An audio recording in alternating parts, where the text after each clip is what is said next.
আমারও তেমনই। আমার আমার এই শ্রীকৃষ্ণ ভগবান,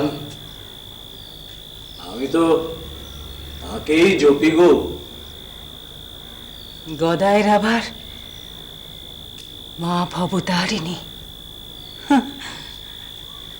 ডাকলেই হলো। ঠিক, এ সবই হচ্ছে দ্বৈত ভাবের বোধ। যেমন ধরো না, তুমি একজনা, ভগবান একজনা, আমি একজনা, ভগবান একজনা। হ্যাঁ বাবা, হইতেই মনে জীরণ দেয়, নিজেকে সমর্পণ করতে ভালো লাগে। দেখ না, আমি যেমন সব, আমার সব ওই রঘুবীরের পায়ে ঠেলে বসে আছি। সেখানেই তো কথা গো জ্যাঠাইমা, সেখানেই তো কথা। গদাই এখন যে নতুন সাধুর কাছে নাড়া বেঁধেছে, ওই তোতা না কি যেন নাম? হ্যাঁ,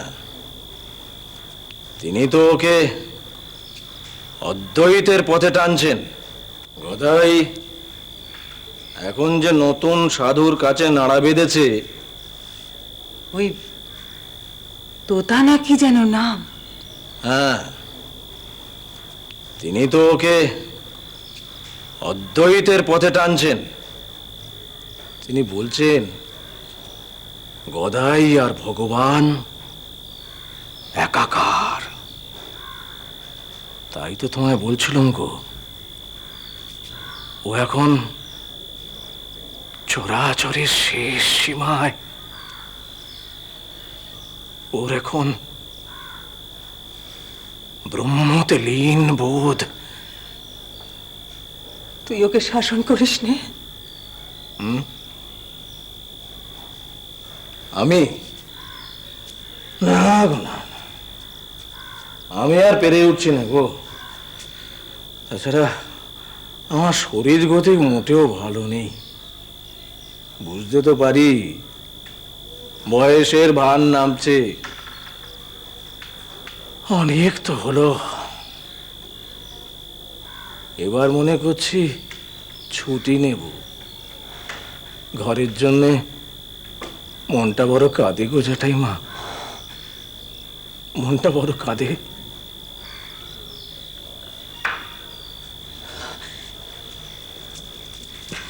হ্যাঁ গা মা, এ কি গো তুমি এখানে? আমি এবার তোমাকে গঙ্গার ঘাটে খুঁজতে গেছিলাম। না না না, বসে পড়ো বসে পড়ো বসে পড়ো। তোমার পায়ে তো আজ তেল মালিশ করা হয়নি।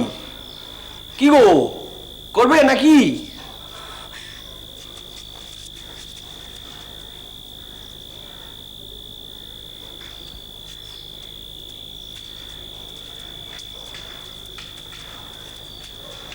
ও হলদারি দাদা, মায়ের কি হলো গো? কথা সাড়া দিলে না, সেবা নিতে চাইলে না। আমার ওপর রেগে গেছে মনে হয়। কেন গো, তুমি কিছু বলেছো নাকি? আমি তো তোকেও বলেছি যে আমি চলে যাব, আমি আমি থাকবো না। ও মা, তুমি তুমি মস্তির করে ফেলেছো? হ্যাঁ রে গদাই, আমি চলে যাব।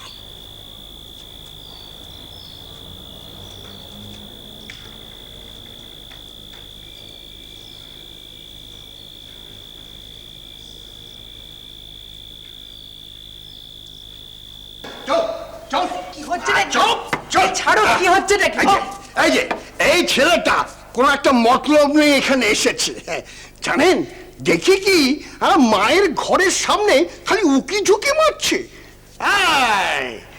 ঘুঘু দেখেছো, ফাঁদ দেখোনি না? এই সীতারাম টহুলির চোখে ফাঁকি দিয়ে এ মন্দিরে কিছু হবে না। এই হা করে কি দেখছিস কি? মারবা ঠাকিয়ে থাপ্পড়। মারবে? মারবো। কেন মারবে? কেন? চুপ, আবার মুখে মুখে কথা। দাঁড়া, আমি দেখছি দাঁড়া দাঁড়া।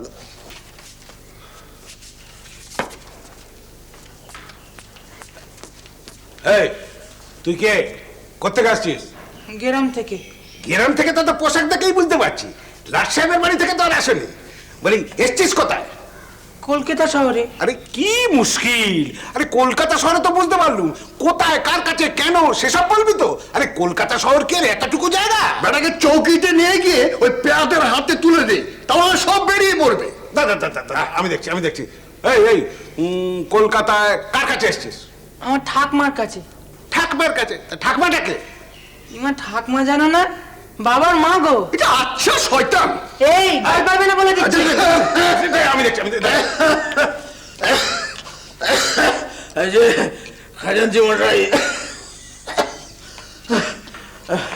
এই কবিরাজ মশাই এলে আমার ঘরে একটু পাঠিয়ে দেবেন তো। শরীরটা বড্ড খারাপ, কোনো ওষুধে আর কাজ হচ্ছে না। খুব ভোগান্তি আছে মনে হচ্ছে।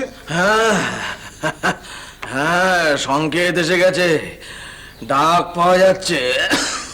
ছি ছি ছি, কি যে বলেন। আর কি আপনাদের এত আশীর্বাদ, সে কি আর বিফলে যায়? না না না, এই কথা বলবেন না। তা এটিকে ধরেছি, মন্দিরে ঘুরঘুর করছিল। এই ধরেছো মানে? আচ্ছা। কি ধরেছো? আমি কি চোর নাকি আমায় ধরবে? এত বড় ঠেটা আছে? দাঁড়া, তোকে কি করে শাস্তা করতে আমি দেখছি। হ্যাঁ, নাম কি? শ্রী রামক্কা চট্টোপাধ্যায়। রামক। বাপের নাম কি? ঈশ্বর রামকুমার চট্টোপাধ্যায়। গেছে। দেশ কোথায়? হুগলি জেলা। গ্রামের নাম কি? আমরা আসলে দেড়ে গ্রামের লোক। তার ঠাকুরদার আমল থেকে আমরা কামারপুকুর গ্রামে থাকি। আমার ঠাকুরদা ঈশ্বর ক্ষুদিরাম চট্টোপাধ্যায়। তুই সত্যি করে বল, এ কাজ তুই করেছিস?